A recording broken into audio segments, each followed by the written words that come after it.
Nous allons nous coucher sans trop d'inquiétude, même si on savait que tout n'était pas forcément définitif. Il pouvait y avoir quelques dégâts supplémentaires, mais c'est impressionnant puisque c'est tout le port de Nance-du-Puy, le port de pêche et de plaisance qui est impacté. Et c'est surtout tous les travaux qui ont commencé et qui étaient dans une phase de finalisation et de finition qui ont été à nouveau détruits. Et là, c'est vraiment, je l'ai dit, décourageant. Mais bon, il faut effectivement se dire que la nature peut à n'importe quel moment faire et défaire ce que nous, les hommes, nous avons mis en place. Mais bien sûr, bien évidemment, nous savons très bien que le temps de l'urgence n'est pas forcément le temps du travail des dossiers. Ça prend du temps. Il y a les marchés d'appel d'offres, il y a tout ça, il y a toute une organisation, il y a les cabinets d'études pour la partie ingénierie. Ce n'est pas facile. Nous, à Vieux-Fort, nous en vivons les conséquences, puisque pour Fiona, ça a été une grosse difficulté, alors que les dossiers de Fiona étaient quasiment finalisés en termes d'études, en termes d'évaluation, en termes d'estimation. Ça a pris du temps. Même la déclaration de catastrophe naturelle a pris du temps déjà pour pouvoir sortir.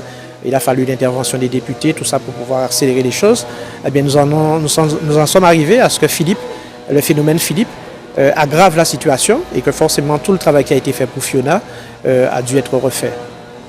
Tami aussi s'y a ajouté et la finition du dossier, la finalisation du dossier a été faite il y a une semaine et demie à peu près. Nous avons bénéficié de la clémence et de la tolérance de l'État pour le dépôt des dossiers. Ce dossier a été finalisé, déposé lundi dernier et puis bon voilà quoi.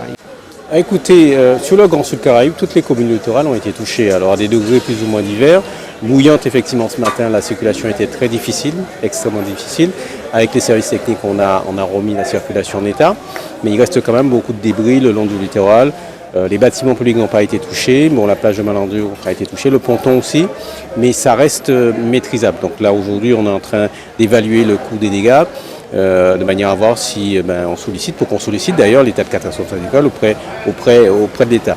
J'ai fait le tour le reste des communes, hein, donc vous habitez un petit peu touché, Baïf aussi, Basse-Terre, Vieux-Fort, évidemment on est sur Nance-du-Puy qui est le point le plus impacté.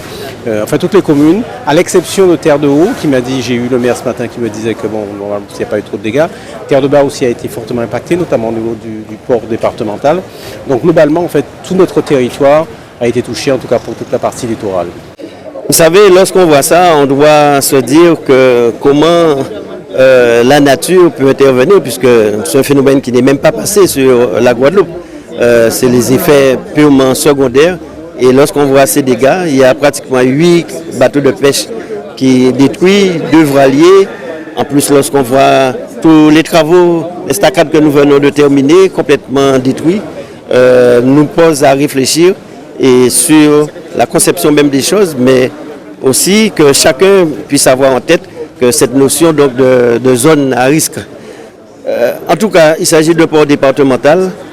Il y a une digue qui est construite depuis plus de 20 ans. Ce que j'ai demandé à mes services, c'est très rapidement, c'est de lancer donc des études pour la reconstruction de cette digue, mais que cela se fasse avec les marins pêcheurs, puisqu'au-delà donc des travaux du cabinet d'études, les marins pêcheurs, puisque c'est eux qui l'a, c'est eux qui ont utilisé tout le temps, ni des lèvres, les peut-être formité puis à gauche, puis à droite, c'est eux qui pédit aussi.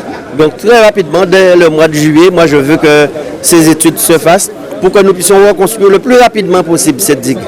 Et une fois que nous ayons reconstruit la digue, on va pouvoir réaménager le bord de mer, enfin, et permettre l'activité, puisque les travaux que nous avions réalisés, c'était pour faciliter les travaux donc, des pêcheurs.